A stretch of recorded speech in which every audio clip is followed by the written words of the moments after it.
你敢想象嗎？在全球最老舊的二戰級潛艦依然堅守崗位的同時，一支滿載黑科技的航母殺手狼群已經悄然成军。2026年，台灣海軍正迎來史上最激進的戰略轉变，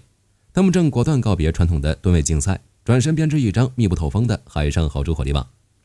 這不僅是裝備的換裝，更是一場關於韌性、隱身與無人化革命的技術突擊。從萬噸級的海上指揮大腦到隱藏在濱海公園裡的機動導彈，這種大分散、高密度的防禦模式正是他們的看家本領。面对數量上的絕对压力，這些高科技平台能否實現逆袭？隱形的無人艇群如何化身海上雷區？那艘承載着自主夢想的自制潛艦又能否完成既定任務？火力軍和大家一起看看台灣的海軍實力究竟如何。在現代海戰中，潛艇被稱為隱形的沉默殺手，因為一旦潛入水下，它就变成了一個讓對手无法預測的水下陰影。在台灣海軍的轉型藍圖中，水下戰力正是實現海上巨制最關鍵的一塊拼圖。在台灣海軍的序列中，你既能看到服役超過80年、刷新全球紀錄的海獅號老兵，也能看到代表自主防務巔峰、正在挑戰海事極限的海鯤號。這種新舊交替的背後，是台灣潛艇部隊在當下苦苦堅守、奮力突破的真實寫照。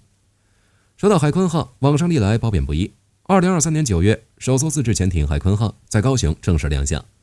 如果你仔細觀察海鯤號，你會發現它採用了非常先进的 X 型尾舵設計，這在常規動力潛艇中屬於高端配置。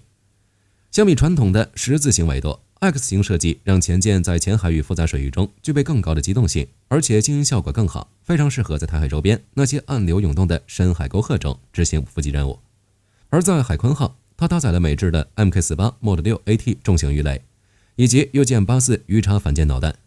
這枚 MK48 魚雷絕不是普通的爆炸物，它是具備智能化導引能力的水下狙擊手，能在複雜的海底雜波中精準識別目標，給大型戰艦帶來毀滅性的打擊。當然，潛艦自研這條路從來都不是一帆風順的。到了2026年初，海鯤號在系統整合與第6次海試中，依然面臨着嚴峻的技術挑戰。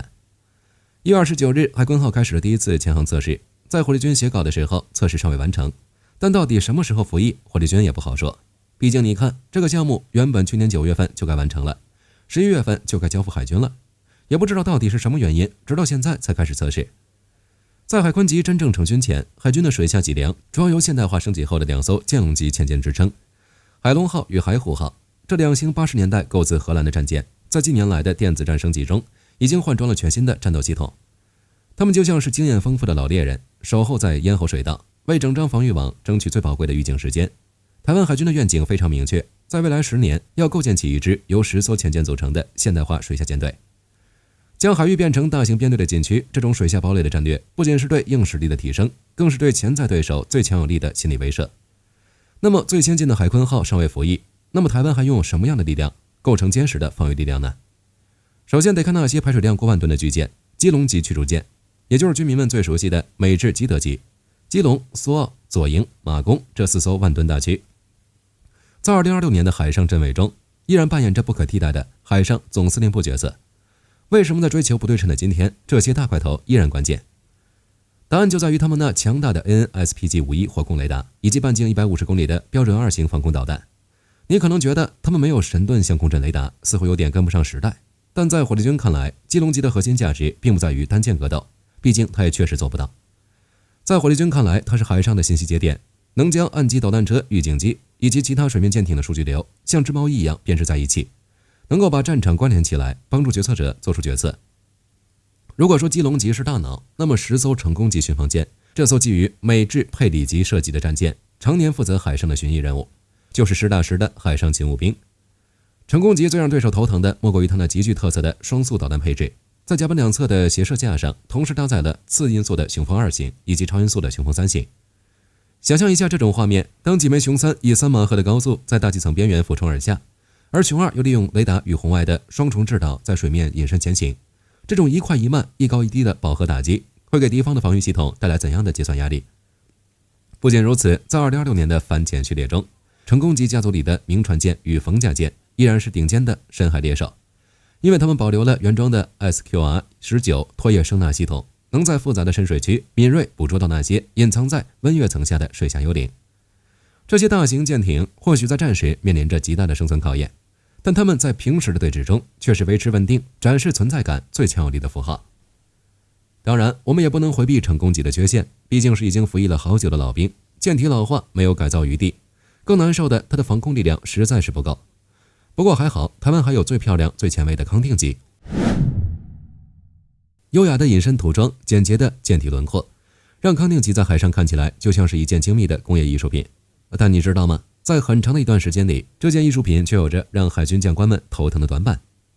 早期的康定級雖然反潛性能卓越，但它的防空配置卻一直被人诟病為只有殼子。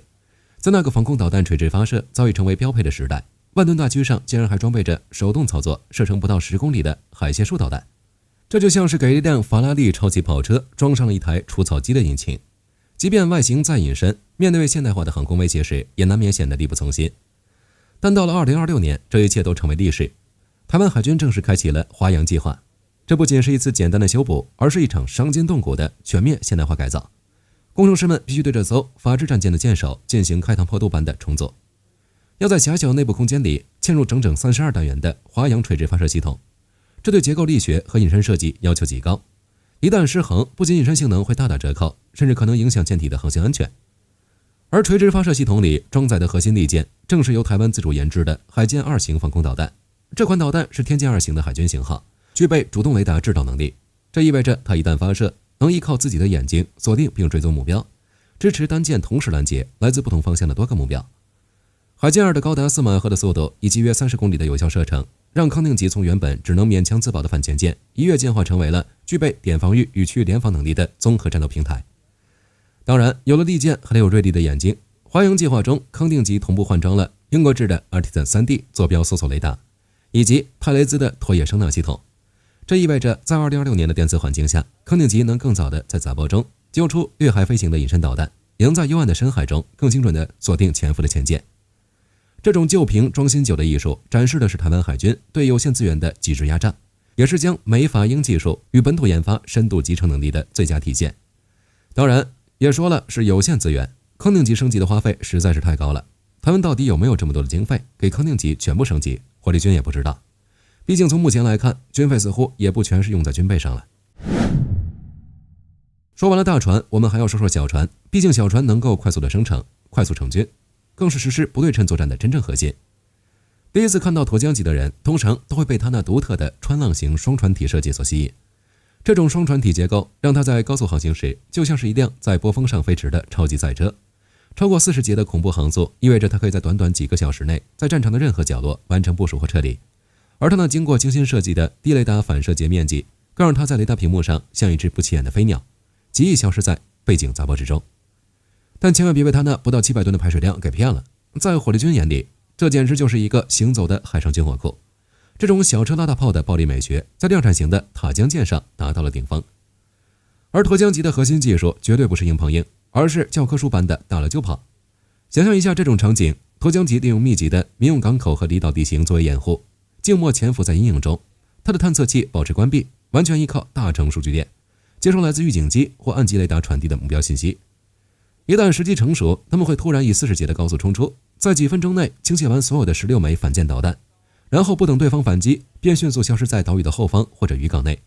這種群狼戰術最讓大型艦隊感到頭疼，因為你面對的不是一個可以被輕易摧毀的目標，而是一群速度極快、火力極猛且極難捉摸的海上捕食者。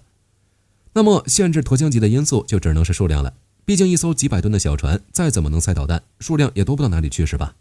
更別提沱江級一共只有7艘，計劃中也只有12艘了。既然如此，台灣海軍有什麼辦法來彌補這一不足呢？2026年元旦，濱海作戰指揮部正式掛牌。這個全新的作戰序列並不是簡單的改名，它標誌着海軍將散落在各地的海鋒大隊、布雷大隊以及無人機部隊進行一次深度的神經整合。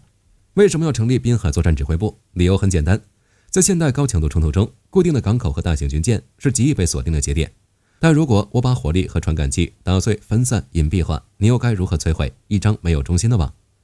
在這裡，我們必須深入聊聊台灣海軍的導彈技術巔峰。首先是雄風2型，你可能覺得次音速不夠快，但雄2有着獨步江湖的雙瞳技術，主動雷達導引加紅外成像。